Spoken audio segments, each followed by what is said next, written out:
In the rush, well, in the rush. DJ Lil Torres doing a remix of that hit song by Ira Star. And wherever you are joining us, this is Sports Salsa, the only sports program or sports show you can dance to. And music is key here. And we'll be going to the land of the Akoso beat. they love to dance in Ghana. And you know, traditionally after this show, we join Ghana for the best of stories from that end by the smiling one and talking about world famous Smile Baba. But now we are in Ghana for a different reason. The one who has taken from scratch a university to really lead in sports medicine. And it's not just by talking, by action. From the scratch, 4 years ago, setting up a curricula that has defined a new perspective in sports medicine. And you know that he's a Nigerian. We know how we do it. Nigerians go everywhere and make their mark. But he has been with us. And when it comes to Nigerian sports, you can't take it away from our own prof, the one who was in Saudi Arabia. Interestingly, when Nigeria plays Saudi Arabia later next week, precisely, yes, in a friendly in Portugal, there will be thoughts of the Daman miracle. How many people remember Daman miracle? Of course, he will remember that effectively. He was a sports psychologist that accompanied the Flying Eagles to that glowing performance in which we got to the final, and you don't know what happened. That's a different story. Professor Seun Omotayo, bonjour. Bonjour, my brother. Nice talking to you. Akwaba.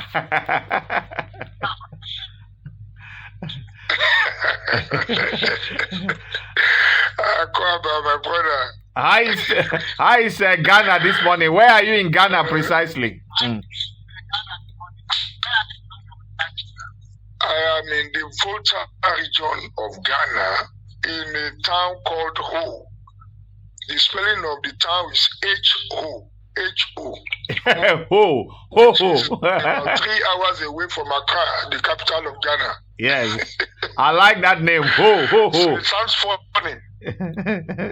Yes, it sounds funny. Ho. It reminds me of hell. Ho, hell.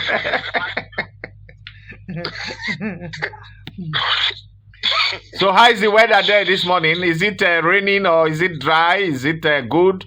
As a professor of exercise, is it the kind of weather you go out to exercise? Oh, sure. A lot of exercise. Oh. Weather is good. The weather is good. But there's an epileptic weather. It can change the moment we are speaking now. It can start raining immediately. Yes. That's the season. It's the season of changing weather. You cannot be sure. A little sunshine and yet suddenly the rains come, and it's not been easy here in Lagos. Let's get to brass tacks, Prof. Nigerians would like to know you more. We know that you are a professor of sports psychologist and exercise. Beyond that, you also are involved in administration of sports at a continental global level. Let's have a little slice of you from yourself. Well, thank you very much, Mitchell. I think since I left the country, I have had to get involved more in continental sports management, which has now made me the acting president of the Sports Management Association in Africa. And also I got elected into the executive board of the World Association for Sports Management. Don't forget that after Russia World Cup, I was also one of the Nigerians or Africans that in Russia signed to the treaty of developing football in tertiary institutions. So that effectively made me the African representative of International Students Football Union, which made me the pioneer president of African Student Football Union. I think that is much I can tell you for now. I'm also lately, this year, I got appointed into the board of the Qatar Independent Sports Development Association. So I think those are the things that I've been doing since I left the country 4 years ago, apart from my having to develop a School of Sports and Exercise Medicine at the University of Health and Allied Sciences, Volta region in Ghana. And they are towering. They are towering when it comes to sports medicine in Africa. I heard the plaudits. We said you are number one in the continent now.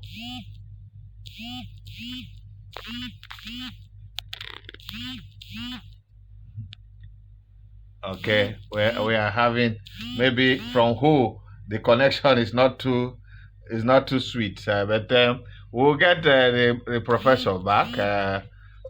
Yes, I was saying that the connection this morning is not too good. I'm back. Yeah. So something like that. I don't know why. Yeah, it happens. Ghana is preparing for the Africa Games. Oh yes. And preparations are in top gear.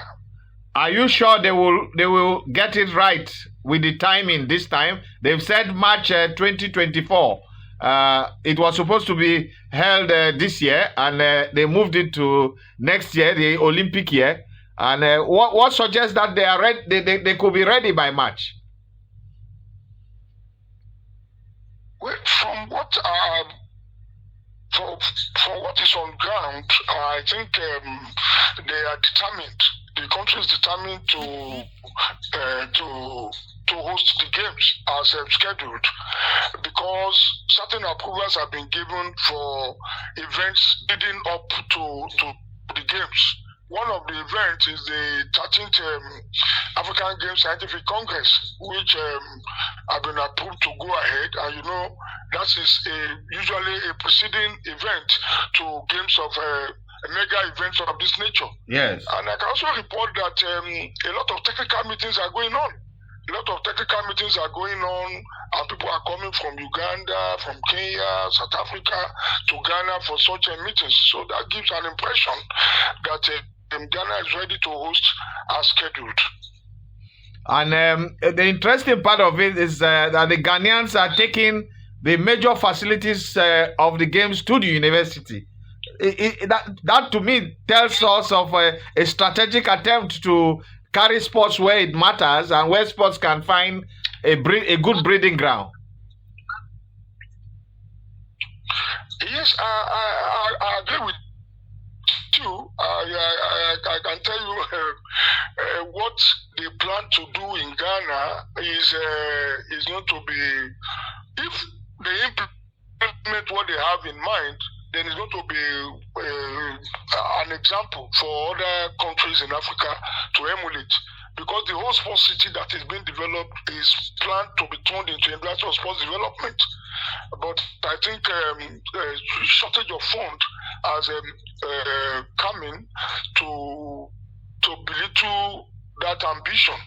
But I tell you, where they have moved it to, UG Legon, counterpart of University of Ibadan, a lot of work is going on. The university is going to have the stadium completed. The stadium that was started 20 years ago will be completed. All the facilities, accommodation as well in the university will be upgraded to minimum 3-star accommodation. And with what they want to do, I think the biggest beneficiary of the games now is likely to be the University of Ghana, the way it is going. But I don't think they have dropped the idea of the University of Sports Development that was the original reason for which the university wanted to host the games. I mean, the country wanted to host the games. Okay, that is a good thought. And you think if Nigeria is attempting to host any big games, the university should come into focus? We don't think in that direction. University of Ife, yes, I call it University of Ife. Obafemi Awolowo University. You know, we went to Ife, and it's difficult to remember that the name has changed.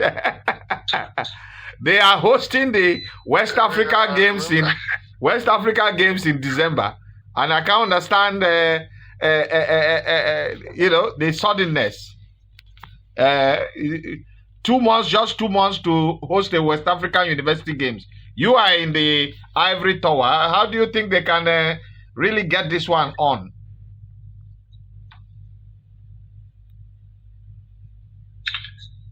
Well, I cannot delve much into university.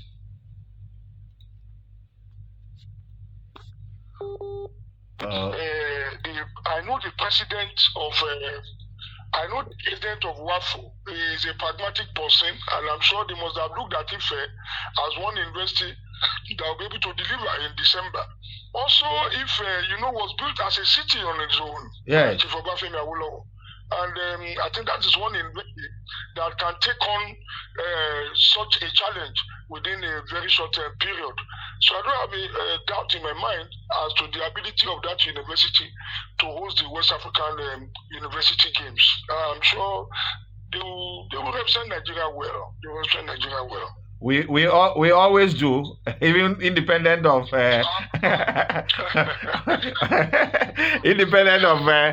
government support. Great Ife will always be great. I hope they pull it off in December. Yes. So, Prof, we'll be looking ahead to your program next year. What are you telling Nigerians? Those who want to be involved in the program, and of course those who are planning to come to Ghana for the games. And when it comes to even your domain, sports psychology, a lot of people believe that we are missing that in our national teams these days. Well, maybe I can start from where you ended. I just want to plead with us in Nigeria to embrace the application of science in the management of sports, particularly in the management of our sportsmen and women, particularly when they are approaching a competition. We should appreciate the fact that sports science is a chain that covers physical, physiological, and psychological. And the most important is the psychological aspect. Because I do say it most of the time that when we don't do well in international competition or even national competitions, most of the reasons accused for not doing well are psychologically based. They are anxious, the administrator didn't do this, the welfare was not done. They have basically psychological issues. Yeah. So the first person that should actually be in any sports camp is a sports psychologist. Because the one that will control the emotion of the coach, the administrators, and so on, then get familiar with the player. Don't forget that in 1989, I was put in the Flying Eagles camp for 13 months. 13 months. Yeah. And the result was very clear. But now in Nigeria, you see that it's in the last moment, when it is 1 week, 2 weeks, they have to bring a sports psychologist. So I think we should embrace that science and understand the chain. That is even the reason why the program in my university here is adjudged the best in Ghana and 16th in Africa. Why? It is because the program is such that it's going to produce a